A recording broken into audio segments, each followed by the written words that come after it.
Une su mente y corazón. Y cambiar su mente y corazón es promover, iniciar su desarrollo integral, que es intelectual y que es moral, mente y corazón. ¿Ok? Entonces, por último, unos 15 minutos, 15, 20 a lo mejor, sí, porque empezamos un poquito tarde, ¿verdad? Pues, sí, a ver si me da tiempo. Bueno, no importa. Bueno, entonces, volvemos a lo mismo. El título de esta plática, el primer planteamiento es poner la mirada en la persona. ¿Ok? En las personas, y de ahí se deriva toda esta crítica y esta sugerencia, esta propuesta. ¿Okay? Bueno. Ahora lo vamos a poner en el interior del sujeto. Ahí está el secreto. No en el sujeto, eso no basta. En el interior del sujeto. No se lo digan a nadie, pero ahí está la clave. La mirada está en el interior del sujeto. Ahí sucede la educación. Ahí sucede el desarrollo humano. Ahí sucede el desarrollo de la creatividad. Ahí sucede el desarrollo de la criticidad. Ahí sucede el hecho solidario. Ahí se planea, se gesta el hecho solidario que después lo actúas. En el interior. Ahí se ejerce la libertad. Es un acto interior, no es un acto exterior la libertad. Es un acto interior. ¿Ok? De ahí surge la responsabilidad. Es una cuestión interna, no es una cuestión interna que se manifiesta en el exterior, pero no es una cosa solo exterior. ¿Okay? Y todos esos verbos, de ahí surgen los valores, en el interior surgen los valores, en el interior se construye el conocimiento, que era una preocupación de algunos de ustedes. Aquí se construye el conocimiento, no es algo aquí afuera. Después lo expresas. ¿Ok? Bueno, teniendo esto en mente, entonces es construir sobre lo anterior. Ya puse la mirada en la persona y vamos a ponerla en el interior de la persona. ¿Y qué pasa? Bueno, muy pocas personas, muy pocas culturas y sociedades han puesto la mirada, yo creo que ninguna, con énfasis, una mirada filosófica, racional, antropológica, teológica, la que quieran, pero seria, en describir lo que pasa en el interior del sujeto, de cualquier persona, cuando enfrenta un reto educativo, cuando enfrenta un reto existencial, sea educativo, sea de cualquier tipo. No ha habido esas preguntas que tienen que ver con esto. Solo, que yo conozca, por lógica lo saco, no ha habido otra, además, que se llamaba Bernard Lonergan, ya se murió, es el que durante 3 décadas y media se hizo preguntas sobre lo que pasa en el interior de la persona cuando enfrenta retos existenciales. ¿No? Empezó con retos que tienen que ver con el conocimiento. ¿Cómo le hace para conocer? ¿Cómo le hizo Copérnico para descubrir lo que descubrió? ¿Cómo le hizo en su interior? No en su exterior, en su interior. ¿Qué le pasó a Newton? Que el árbol, la manzana, que le cayó, que estaba ahí echadón y que pensando, no sé qué. Bueno, ¿qué estaba pasando allá adentro que hizo que sucediera un clic, una manzana, un insight, ¿no? Y ¡pum! Vale, la ley de la gravedad, ¿no? Y varias otras cosas, varias otras leyes, o varios otros insights, conocimientos nuevos. ¿Ok? ¿Qué pasó? ¿Qué operaciones realizó esta persona? ¿Qué sucedió aquí adentro para que este cuate descubriera eso? Y fíjense, este autor le empezó a preguntar, o se empezó a preguntar un jesuita, un sacerdote jesuita, le empezó a preguntar a los muertos, no a los vivos. ¿Por qué? ¿Qué es lo que pasa? Les pregunta uno a los vivos y pues te dicen quién sabe qué.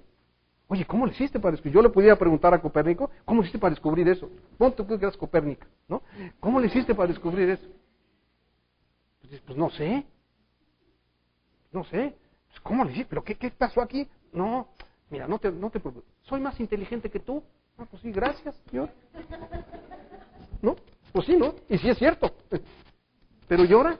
Y el problema en la existencia humana, en la educación, y en la existencia humana no es, tú eres inteligente y tú eres burro. Tú eres inteligente y tú eres no inteligente. Tú eres estúpido y tú eres inteligente. No. ¿De qué sirve esa discusión? Díganme, ¿de qué sirve? Y además preñada de soberbia con frecuencia.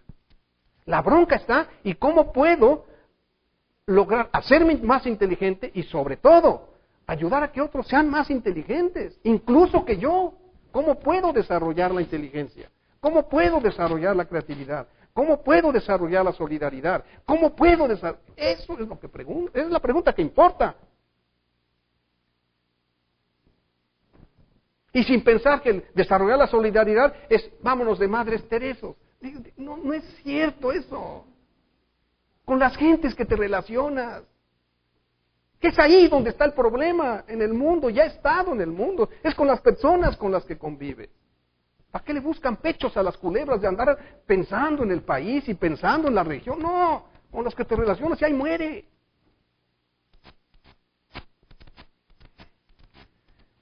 En fin, bueno. ¿Qué descubrió este señor? Lonergan, al estar reflexionando y haciéndose preguntas y entrevistando a los muertos de una manera muy ingeniosa, tuvo que leer y aprender lo que descubrieron, y leer la teoría, las hipótesis, los silogismos de científicos, de filósofos, de teólogos, de sociólogos, de cuanto hay, de químicos, de físicos, de lo que sea, ¿no? Además le gustaban mucho todas esas cosas, ¿no? Además de los propios estudios de sacerdote en ese tiempo que eran bien sólidos, de literatos, en todo. Y empezó a descubrir ciertas cosas. Le llevó 35 desgraciados años, pero pues vean por qué, o espero que entiendan por qué. Porque nadie había hecho esas preguntas. Nadie había puesto la mirada en el interior, ¿no? En la parte mental, en la parte intelectual y en la parte emocional o moral, o espiritual si ustedes quieren. Pero está aquí adentro. Saber de evangelios, los evangelios, no es lo mismo que ser cristiano. No, pues claro que no, pero hemos creído que sí. Y así póngalo en cualquier cosa.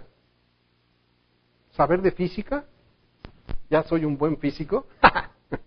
No, pues claro que no, pero así hemos creído. Ahí nos quedamos nada más, como si eso fuera cierto. Bueno, ustedes tienen su propia experiencia, díganme si no estoy hablando de ustedes. Y aunque tengamos doctorado, es lo mismo.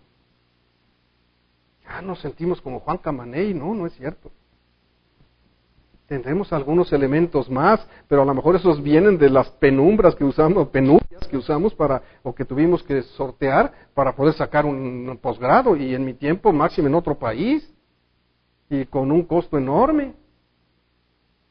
Y aunque sea aquí, sortear a estos soberbios, a veces directores de tesis, ¡paz su mecha! No, eso es a lo mejor lo que da una mayor formación.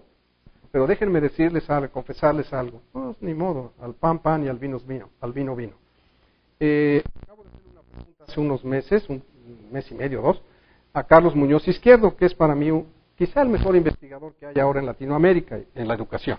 Muy prestigiado al menos. Bueno, y me tocó comer con él. Y le pregunté, oye Carlos, ¿no? ¿te puedo hacer una pregunta? Pues claro que sí. Después de que le pregunté cómo estaba y no sé qué. Sí, pues hay que ser diplomático, y además ha estado muy enfermo, en fin. Bueno. ¿Cuántas de las tesis de posgrado en educación en el mundo, en cuántas de las tesis en educación en posgrado en educación en el mundo, sus resultados se pueden generalizar? Me dice, no, en el mundo está muy difícil. Sí, bueno, está bien, entonces la puse más chiquita. Dije, bueno, en Latinoamérica.